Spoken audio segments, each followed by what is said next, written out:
रामू ईमानदार नौकर की कहानी। एक बार एक गांव में रामू नाम का एक बहुत ही ईमानदार और मेहनती मजदूर था। वह एक बहुत बड़े किसान प्यारेलाल के पास खेत में मजदूरी करता था। रामू की तरह उसका मालिक प्यारेलाल बहुत दयालु और रामू पर भरोसा करने वाला था। वह रामू से कहता था, रामू, तुम मेरे बहुत ही प्यारे और वफादार मजदूरों में से एक हो। मैं तुम्हें अपने छोटे भाई की तरह मानता हूँ। तुम मुझे कभी धोखा नहीं दे सकते। यह कुछ धान चावल और यह पगार भी तुम लेकर जाओ। रामू, पर मालिक, पगार तो ठीक है, लेकिन इस धान की क्या ज़रूरत है? मैंने जितना काम किया उसकी पगार तो आप बराबर देते हो। मालिक, यह पगार तुम्हारे मेहनत के लिए और यह धान तुम्हारी ईमानदारी के लिए है। रख लो इसे, मना मत करना। रामू, ठीक है मालिक, जैसा आप चाहें। प्यारेलाल का लड़का इंद्रजीत अपने पिता के इस व्यवहार से बहुत जलता था।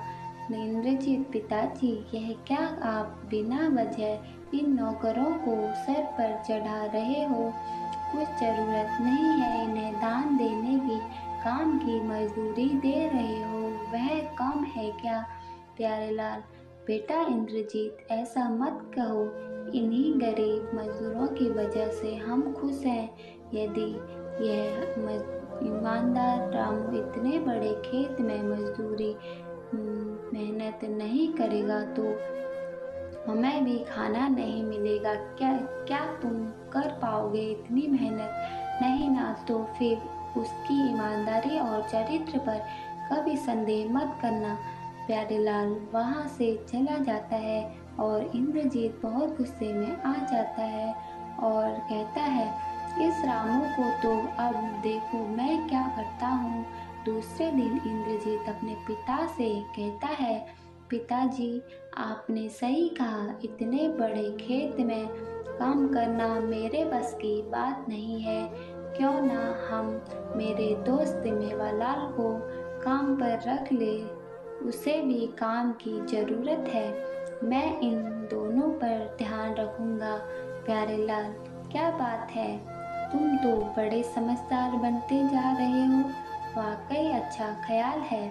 ठीक है, रख लेते हैं मेवालाल को भी।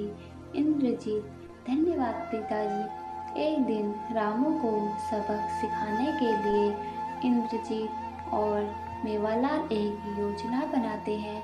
इंद्रजीत, सुनो रामू, इस बैलगाड़ी में जो धान चावल रखा है वह तुम शहर के व्यापारी को दे आना और जाते जाते पहले इस नई गाय को खेत में बांध देना और फिर आगे जाना।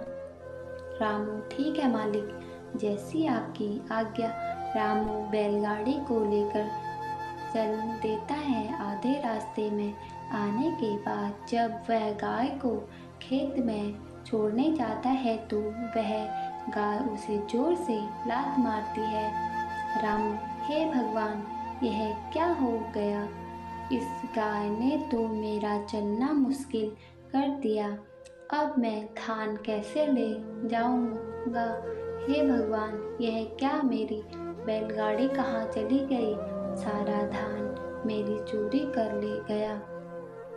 दूसरे दिन जब रामू धीरे धीरे खेत में आता है, सामने मेवालाल, इंद्रजीत और प्यारेलाल खड़े थे। इंद्रजीत, देखे पिताजी, यह कामचोर अब आ रहा है और इसने धान भी चुरा लिया। व्यापारी के पास एक बोरी कम पहुंची है, मैं खुद गिन कर आया हूँ। रामू, नहीं नहीं मालिक, यह गलत है। भला मैं ऐसा क्यों करूँगा? आप जो मुझे देते हैं उसमें मैं खुश हूँ, तो मैं ऐसा क्यों करूँगा? मुझे तो कल गाय ने लात मारी थी तो मैं खेत में बेहोश पड़ा था। जब आँख खुली तो धान के साथ बैलगाड़ी भी गायब थी। प्यारेलाल, यह तुमने ठीक नहीं किया। रामू, इतने पुराने नौकर होकर तुमने ऐसा काम किया, मुझे बहुत दुख हुआ। इसकी सज़ा ज़रूर मिलेगी तुम्हें। यह सुनकर मेवालाल और इंद्रजीत बहुत खुश हुए। प्यारेलाल, बेटा इंद्रजीत, जरा वह लाठी तो लाना। जी पिताजी, अभी लाता हूँ। इंद्रजीत बहुत खुश होता है और लाठी लेकर देता है।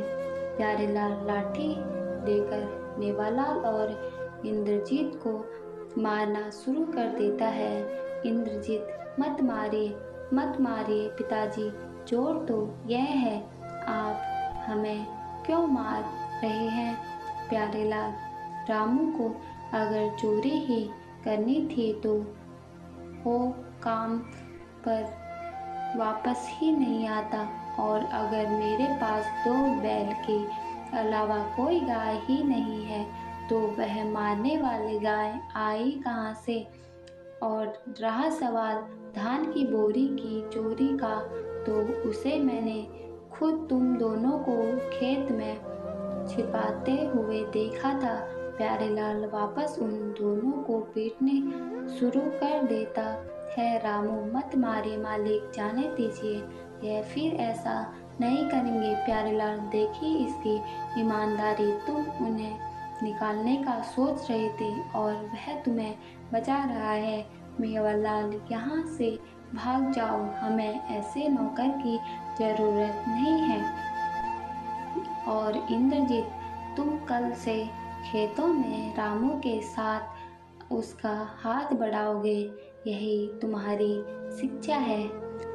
कहानी से मिली शिक्षा: अच्छी मेहनत और लगन, ईमानदारी का फल हमेशा मीठा होता है। कहानी पसंद आई तो लाइक, कमेंट, सब्सक्राइब करना बिल्कुल ना भूलें। धन्यवाद।